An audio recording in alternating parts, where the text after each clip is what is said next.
بسم اللہ الرحمن الرحیم الحمد للہ رب العالمین وبہ نستعین وصلی اللہ وسلم علی سید الانبیاء والمرسلین وعلی آلہ واصحابہ اجمعین ومن تبعہم باحسان الی یوم الدین اما بعد۔ آج ہم نے اللہ رب العالمین کی توفیق خاص سے، اس کے فضل و کرم سے 13ویں تراویح پڑھی اور 13واں جز وما ابرئ ہم نے یہ سماعت کیا۔ آج کی جو تراویح تھی، ایک تو سورۃ یوسف کا آخری حصہ، سورۃ الرعد اور سورۃ ابراہیم۔ سورۃ یوسف قرآن مجید کی جو ایک خاص طرز کی صورت ہے، اس سے متعلق بہت سارے باتیں ہیں۔ گزشتہ رمضان میں 13ویں تراویح تھی، نہیں 12ویں تراویح تھی، اس میں سورۃ یوسف سے متعلق اس سورت کا نام سورۃ یوسف، اور یوسف علیہ السلام کا نام قرآن میں اور کہاں ہے، کیوں ان کا قصہ ایک جگہ بیان کیا گیا ہے، اس میں تکرار نہیں ہے، بارہا نہیں بیان کیا گیا ہے، اس سورت کی فضیلت کیا ہے، اس سورت کی خصائص کیا ہیں، اس سورت کا سبب نزول کیا ہے، اس سورت سے متعلق اہل علم کی کس کس طرح کی خدمت ہوئی ہے۔ تفسیری طور پر جو اہل علم تفسیر کرتے ہیں قرآن کی تفسیری معلومات جو شروع سے لے کر آخر تک بیان کرتے ہیں، سورۃ یوسف پر خاص طور پر بھی کام ہوا ہے۔ سورۃ یوسف سے متعلق ہم نے ایک سورت کے تعارف کے طور پر بہت ساری باتیں گزشتہ رمضان میں ہم نے کہہ دی ہیں، وہ یوٹیوب پر موجود ہے الحمدللہ، جسے دلچسپی ہو، ضرورت ہو، وہ سن لے سکتا ہے۔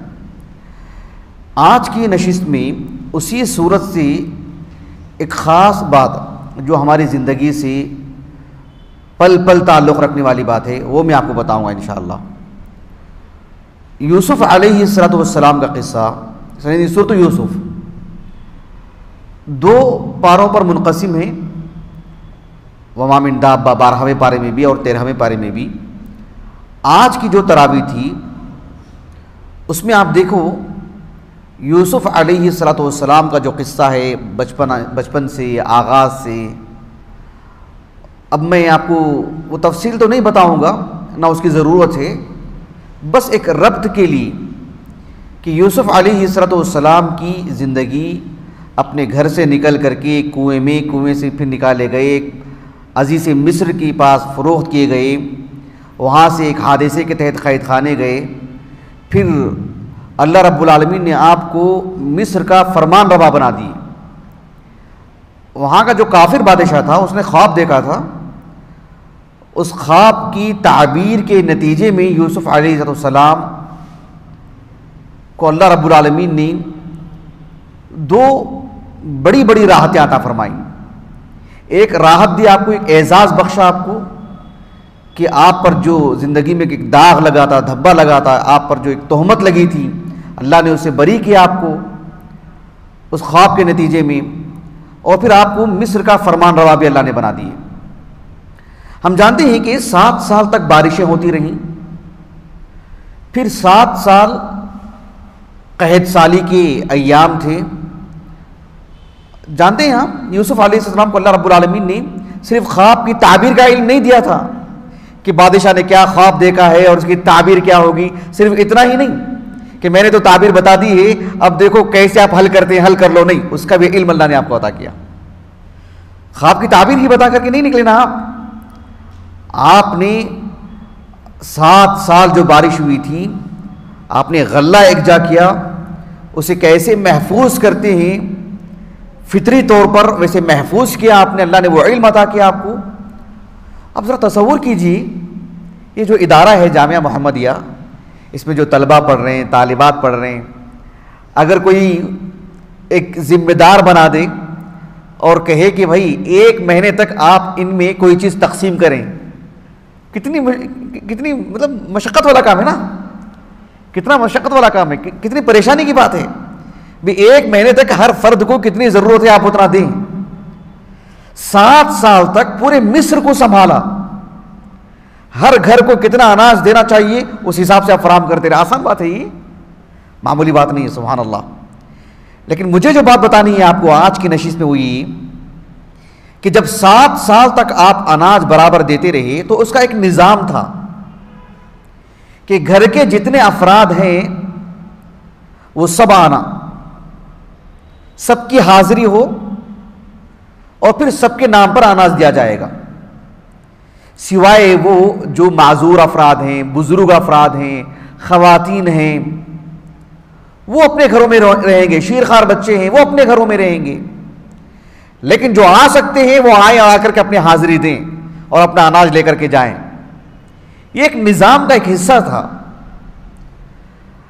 یوسف علیہ السلام کے والد یعقوب علیہ السلام اپنے بچوں کو جب جب اناج کی ضرورت پڑی برابر بھیجتے رہے، اور اس دوران بھی ایک حادثہ آ گیا کہ یوسف علیہ السلام نے ایک تدبیر اختیار کی اور اپنے بھائی کو، بنیامین کو، دیگر بھی بھائی تھے لیکن ان کے شقیق تھے، آپ نے ان کو اپنے پاس رکھ لیا ایک تدبیر کے تحت۔ اب جب جب اناج کی ضرورت پڑتی ان کے بھائی برابر آتے رہے۔ ایک مرحلہ وہ آیا کہ یعقوب علیہ السلام نے اپنے بچوں سے کہا کہ اب دوبارہ جاؤ، اناج بھی لے کر کے آؤ، صرف اناج نہیں، میرے دونوں بچوں کی کھوج میں بھی رہو کہ وہ کہاں ہیں وہ بھی دیکھ کے آؤ۔ ایک مرحلہ وہ بھی آیا۔ آپ سورۃ یوسف اٹھا کر کے دیکھو، آیت نمبر 87 80 پر 7 سے، کہاں سے؟ آیت نمبر 80 پر 7، وہاں سے لے کر کے 92 تک، 9 پر 2 یا 9 پر 1۔ یعقوب علیہ السلام نے اپنے بچوں سے کہا یا بنی اذهبوا فتحسسوا من یوسف واخیہ ولا تیأسوا من روح اللہ انہ لا ییأس من روح اللہ الا القوم الکافرون۔ اپنے بچوں سے کہا کہ جاؤ اور یوسف اور ان کے بھائی کی کھوج میں رہو، خوب تلاش کرو کہ کہاں ہیں، اور مایوس نہیں ہونا۔ یہ جو مایوسی ہے یہ دراصل اس بات کی دلیل ہے کہ اسے اللہ پر ایمان نہیں ہے، وہ اللہ رب العالمین کی رحمتوں سے مایوس ہے گویا کہ وہ۔ اب ہوا کیا کہ ان کے بھائی نکلے یعقوب علیہ السلام کے بولنے کے بعد، فلما دخلوا علیہ قالوا یا ایھا العزیز مسنا واہلنا الضر۔ یعقوب علیہ السلام کے بچے، ان کے اولاد یوسف علیہ السلام کے پاس گئے، ان کی نظر میں کیا ہیں؟ وہ عزیز مصر ہیں، حاکم مصر ہیں ان کی نظروں میں۔ کہا کہ دیکھو مسنا واہلنا الضر، ہمارے گھر والے بڑی مشقت میں ہیں، ہمارے گھر والوں کو بہت دکھ پہنچا ہے، دکھ پہ دکھ پہنچا ہے، ایک نے 2 بھائی ہم نے کھوئے ہیں، اور بھی کیا کچھ ہوا ہے ہمارے گھروں میں، ہمارے والد صاحب کی حالت دیکھو۔ مسنا واہلنا الضر، یوسف علیہ السلام عام انسان نہیں ہے نا، ایک نبی ہے، ہمدرد دل اپنے اندر رکھتے ہیں، وہ کتنے دکھی ہوئے ہوں گے وہ سن کر کے، اور کتنا قابو پایا ہے انہوں نے سبحان اللہ یہ سن کر کے۔ اور کہا کہ دیکھو اب ہم تمہارے پاس جو اناج لینے بھی آئے ہیں نہیں، جتنا اناج ہم لے رہے ہیں اتنا پیسہ تو ہم دے نہیں سکتے آپ کو، گھر میں جتنے افراد ہیں اور ان افراد کو جس اناج کی ضرورت ہے اتنا پیسہ بھی نہیں ہے ہمارے پاس۔ وجئنا ببضاعۃ مزجاۃ، ہم تو تھوڑی سی رقم لائے ہیں، وہاں 1 روپیہ پڑا تھا، وہاں 1 روپیہ پڑا تھا، چن چن کے کچھ گھر میں جو تھے نا بقایا وہ لے کر آئے ہیں، لیکن آپ ہمارے ساتھ کیا کرنا؟ فَأَوْفِ لَنَا الْكَيْلِ، اناج پورا دینا۔ آپ پہلے ہم نے پیسے بھی پورے دیے، اناج بھی پورا لے کے گئے، آج پیسے پورے نہیں ہیں لیکن اناج پورا دو، گھر کے حالات الگ ہیں ہمارے۔ اور کہہ رہے وَتَصَدَّقْ عَلَيْنَا، خیرات کیجئے ہمارے اوپر۔ ان اللہ یجزی المتصدقین، اللہ رب العالمین خیرات کرنے والوں کو ضائع نہیں کرتے، آپ خیرات کیجئے ہمارے اوپر۔ سبحان اللہ، کیا گھڑی ہے دیکھیے۔ اب یوسف علیہ السلام نے موقع کا فائدہ اٹھایا اور کہا کہ کیا آپ جانتے ہیں؟ قال هل علمتم ما فعلتم بیوسف واخیہ اذ انتم جاہلون، تمہاری کچھ ایسے بھی دن گزرے ہیں، نادانی کے دن گزرے ہیں، بہت نادانی کی تم نے، تمہارے بھائی یوسف کے ساتھ ان کے بھائی کے ساتھ کیا کچھ نادانی کی تم نے، کیا کچھ کیا تم نے، کتنی بدسلوکی کی تم نے ان لوگوں کے ساتھ. هل علمتم ما فعلتم بیوسف واخی اذا انتم جاہلون. یعنی تمہاری طبیعت میں ایک طرح کی نادانی تھی اور تم نے کیا کچھ کر دیا تمہارے بھائیوں کے ساتھ. اب احساس ہوا کہ بھائی ان کو کیسے معلوم، کب کا حادثہ ہے وہ، ایک جنگل میں جا کر کے ہم نے کنویں میں ڈال کے ان کو کیسے معلوم. قالوا انک لانت یوسف، انک لانت یوسف. اسلوب بتا رہا ہے کہ پہچان لی، ان کے دل میں آ گئی بات. انک لانت یوسف. یوسف علیہ السلام سے کہا کہ آپ یوسف تو نہیں ہیں. آپ کہا کہ میں یوسف ہوں، وہذا اخی، اور یہ میرے بھائی ہیں. سبحان اللہ. لیکن یوسف علیہ السلام نے جو بات کی نا، جو نتیجہ بتایا نا، وہ اصل ہے ایک نبوی نتیجہ جو مقصود ہے پوری اس صورت میں. اس پوری صورت کی جو روح ہے، یقین مانیے، اللہ کی قسم کھا کے بتا رہا ہوں، پورے یقین اور وثوق سے بتا رہا ہوں کہ یہی اصل بات ہے جو مجھے میری آپ کی زندگی میں آنی ہے. یوسف علیہ السلام نے کہا تم نے تمہارے بھائی یوسف اور ان کے بھائی کے ساتھ کیا کچھ کیا تم نے، لیکن اللہ نے دیکھو آج ہمیں کہاں رکھا ہے. کیوں ایسے ہوا؟ انہ من یتقی ویصبر فان اللہ لا یضیع اجر المحسنین. جو اللہ کی خاطر تقوی اختیار کرتے ہیں، جو اللہ کے لیے صبر کرتے ہیں، اللہ انہیں ضائع نہیں کرتے. صرف قبر میں نہیں، صرف حشر میں نہیں، دنیا میں بھی اللہ نوازتے ہیں، دنیا میں بھی دیتے ہیں اللہ ان کو. ہماری زندگی میں کیا کچھ مراحل آئے، ہم نے تقوی اختیار کیا اللہ کی توفیق سے، ہم نے صبر کیا اللہ کی توفیق سے، آج اللہ نے دیکھو ہمارے ساتھ کیا کیا معاملہ. اور دبے لفظوں میں کہہ رہے تم نے تقوی چھوڑا، صبر چھوڑا، دیکھو تمہارا نتیجہ کیا ہے. ہمارے ساتھ جو معاملہ ہے اللہ کا، یہ تقوی اور صبر کا نتیجہ ہے.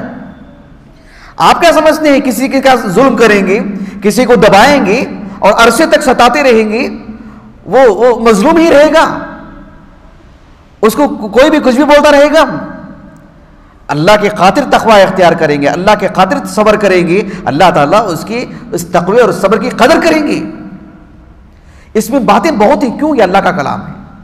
ان کے بھائیوں نے کہا تاللہ، قالوا تاللہ لقد آثرک اللہ علینا وان کنا لخاطئین. کہا کہ اللہ کی قسم، اللہ نے آپ کو ہم پر بڑا مقام دیا ہے، اللہ نے آپ کو ہم پر برتری دی ہے، اور اس بات کا بھی میں اعتراف ہے کہ ہم خاطی ہیں، ہم نے غلطی کی، ہم سے چوک ہوئی. لیکن آپ نے کہا لا تثریب علیکم اليوم، تم پر کوئی ملامت نہیں، اور کہا کہ اللہ تعالیٰ تمہیں بخش دے، تمہیں معاف کرے، اللہ غفور ہیں، رحیم ہیں. اس صورت سے متعلق اہل علم قاعدہ بتاتے ہیں، جیسے کہ میں نے کہا نا، گزشتہ سال کہا تھا میں نے کہ سورۃ یوسف سے متعلق اہل علم کی بہت خدمات ہیں، بہت خدمات ہیں. ایسی باتیں اس میں سے بتائے ہیں، سبحان اللہ. ایک لمبی عمر چاہیے، اس میں برکت چاہیے بتانے کے لیے سب کچھ. اس صورت سے متعلق ایک خدمت شیخ عبد الرحمن ابن ناصر السعدی کی بھی ہے رحمہ اللہ. چھوٹا سا رسالہ ہے، فوائد مستنبطۃ من قصۃ یوسف علیہ السلام. چھوٹا سا رسالہ ہے، ضرور پڑھیے گا. بہت قیمتی باتیں ہیں، لعل و جواہر ہیں اس میں، بہت عمدہ رسالہ ہے. اس میں آپ نے ایک بات کہی کہ اللہ رب العالمین کے پاس جو قاعدے ہیں بندوں کے حق میں، جو نصوص سے استخراج کے ہیں اہل علم، اللہ کی جو سنت ہے.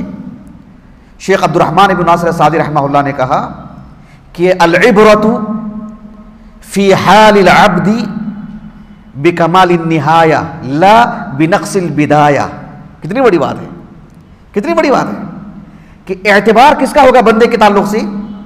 العبرۃ فی حال العبد بکمال النہایہ. نتیجہ دیکھا جائے گا، لیکن نتیجہ کیا ہے اللہ نے کہاں رکھے ہیں اس کو؟ لا بنقص البدایہ. آغاز میں وہ کتنا مظلوم ہے، اس پر کیا کچھ ڈھایا گیا ہے وہ نہیں دیکھا جائے گا، اعتبار نتیجے پر ہوگا کہ اب فی الحال کیا معاملہ اللہ نے کیا اس کے ساتھ. شیخ عبد الرحمن بن ناصر سعدی رحمہ اللہ کہتے ہیں کہ یوسف علیہ السلام کا جو صبر ہے وہ دو طرح کا ہے. کتنی طرح کا؟ کتنی طرح کا؟ کتنی طرح کا ہے؟ یوسف علیہ السلام کا صبر دو طرح کا ہے. کہتے ہیں کہ ایک صبر وہ ہے الصبر الاضطراری. کیا ہے؟ الصبر الاضطراری. اور دوسرا ہے الصبر الاختیاری. دوسرا کون سا صبر ہے؟ الصبر الاختیاری. یہ زندگی میں لانا چاہیے، ہمارے ساتھ بھی ہو سکتا ہے معاملہ. ایک وہ صبر ہے جو اضطراری صبر، مطلب یہ ہے کہ یوسف علیہ السلام کو ان کے بھائیوں نے زبردستی گھر سے لے کے آئے، ارے کنویں میں ڈال دیا ان کو. یوسف علیہ السلام کے لیے بچنے کا کوئی موقع تھا کیا؟ اتنی بڑی تعداد میں نوجوان لوگ ہیں، ان کو پکڑ کے لے کے جا رہے ہیں، بچنے کی کوئی ظاہری طور پر کوئی صورت تھی کیا؟ کنویں میں ڈال دیے، نکلنے کی کوئی صورت تھی؟ تو لیکن صبر کیا نا، یہ ہے اضطراری صبر. یہ کون سا صبر ہے؟ اضطراری صبر. پھر یوسف علیہ السلام ان کے والدین سے دور ہونا چاہتے تھے، اپنی پسند سے اپنے والدین سے دور ہوئے کیا وہ؟ نہیں نا، زبردستی ان کے والدین سے دور کیا گیا ان کو. صبر کیا نا اپنے والدین کی جدائی کا، یہ ہے اضطراری صبر. یوسف علیہ السلام کو جیل میں ڈالا گیا، قید خانے میں رکھا گیا. فَلَبِثَ فِي السِّجْنِ بِضْعَ سِنِينَ. ایک عرصے تک آپ جیل میں تھے، لیکن اپنی پسند سے گئے کیا؟ لیکن جانے کے بعد تو صبر کیا نا آپ نے. وہ کون سا صبر ہے؟ اضطراری صبر. ایک صبر وہ ہے جو اختیاری صبر ہے. آپ محل میں تھے، عزیز مصر کی عورت نے آپ کو گناہ کی دعوت دی، پورے دروازے اس نے بند کیے، اور دعوت بھی اس نے دی، اور وہ بھی بند کمرے میں. اور یوسف علیہ السلام کے لیے، ایک نوجوان کے لیے ایک ڈر جو ہوتا ہے اس کے باپ کا، اس کی ماں کا، اس کے خاندان کا، اس کے دوست و احباب میں معلوم ہو جانے کا، وہ بھی کوئی معاملہ نہیں تھا. آپ سب سے دور ہیں، پتہ ہی نہیں بھائی کسی نوجوان کے ساتھ کوئی حادثہ ہو گیا، کون اس کے جاننے والے کوئی پتہ ہی نہیں. ان سب کے باوجود بھی آپ نے اس سے بچنے کی کوشش کی، دوری اختیار کی. یہ صبر کون سا ہے؟ اضطراری اختیاری صبر. یہ کون سا صبر ہے؟ اختیاری صبر. یوسف علیہ السلام مصر کے حکمران بنے، 7 سال تک آپ خزانے کے ذمہ دار بنے. کتنے سال تک؟ 7 سال تک خزانے کے ذمہ دار بنے. آپ عزیز مصر کی جو جگہ ہوتی ہے، جو منصب ہوتا ہے، اس سے بھی بڑا منصب آپ کا. 7 سال تک مصر کے حاکم بننے کے باوجود آپ بحیثیت انسان، ایک انسان بڑے عہدے پر فائز ہے، کھیل سکتا ہے، دھاندلی کر سکتا ہے، دھوکہ دے سکتا ہے، کسی کو قریب کر سکتا ہے، کسی کو دور کر سکتا ہے، کسی کو زیادہ دے سکتا ہے، کسی کو کم دے سکتا ہے، جبکہ مستحق ہے زیادہ لینے کا، اس کو ضرورت ہی نہیں پھر بھی دے سکتا ہے. بہت کچھ کر سکتے ہیں، بولیں گے بھی خزانے خالی ہو گئے کر کے بول دیں گے، کیا بھی کر سکتے ہیں. لیکن آپ نے اس پر صبر کیا. یہ کون سا صبر ہے؟ اختیاری صبر ہے. آپ کے سامنے آپ کے بھائی آئے، اعتراف کر رہے ہیں، ہم سے غلطی ہوئی، ہم نادان ہیں، ہم سے بھول ہوئی. اور آپ عام آدمی نہیں ہیں، مصر کے حکمران ہیں، پوری رعایا، پوری فوج، پوری طاقت آپ کے ساتھ ہے. اب کیا نہیں کر سکتے تھے ان مجبور لوگوں کو، جن کی جیب بھی خالی ہے، جن کی گھر کی حالت اچھی نہیں ہے، کیا نہیں کر سکتے تھے ان کو. لیکن آپ نے معافی کو ترجیح دی، صبر کیا آپ نے، انتقام نہیں لیا آپ نے. یہ کون سا صبر ہے؟ اختیاری. اسی لیے اہل علم کہتے ہیں کہ ایک مومن بندے کو اضطراری صبر بھی کرنا چاہیے، اختیاری صبر بھی کرنا چاہیے. ہمارے پیسے چوری ہو گئے، ہم صبر کریں گے. کون سا صبر؟ اضطراری صبر. لیکن وہاں پر پیسے رکھے ہوئے ہیں، ہم نے چوری نہیں کی. یہ کون سا صبر ہے؟ اختیاری صبر. ہم اپنے ماں باپ سے دور ہیں، یہاں پر پڑھنے کے لیے آئے ہیں. یہ کون سا صبر ہے؟ اضطراری صبر ہے. اللہ رب العالمین نے کسی کو بینائی نہیں دی، صبر کیا، کون سا صبر ہے؟ اضطراری صبر. بینائی دیے، اس نے حرام چیزیں نہیں دیکھی ہیں، کون سا صبر ہے؟ اختیاری صبر ہے. زندگی میں کتنے ایسے مراحل آتے ہیں، ہم اضطراری صبر بھی کرتے ہیں، اختیاری صبر بھی کرتے ہیں اللہ کے توفیق سے. اس کا بندے کو فرق ہونا چاہیے کہ یہ میرے ساتھ ایک حادثہ ہوا ہے، میں چل رہا تھا، گر گیا، مار لگ گیا، مجھے کچھ حادثہ ہو گیا میرے ساتھ، لیکن اللہ کی تقدیر پر ہم راضی ہیں. یہ کون سا صبر ہے؟ یہ اضطراری صبر ہے. انسان بستر پر سویا ہوا ہے، اذان ہو رہی ہے، سخت سردی ہے یا کچھ اور معاملہ ہے، اٹھ کر آنا چاہتا ہے اور بند کمرے میں کوئی پوچھنے والا نہیں، کوئی حساب کتاب لینے والا نہیں اس کا، وہ آیا تو ٹھیک ہے، نہیں آیا تو بھی ٹھیک ہے، لیکن اللہ کے خاطر اٹھ کے آتا ہے. وہ کون سا صبر ہے؟ وہ اختیاری صبر ہے. تو انسان کی زندگی میں اضطراری صبر بھی آتا ہے اور اختیاری صبر بھی آتا ہے.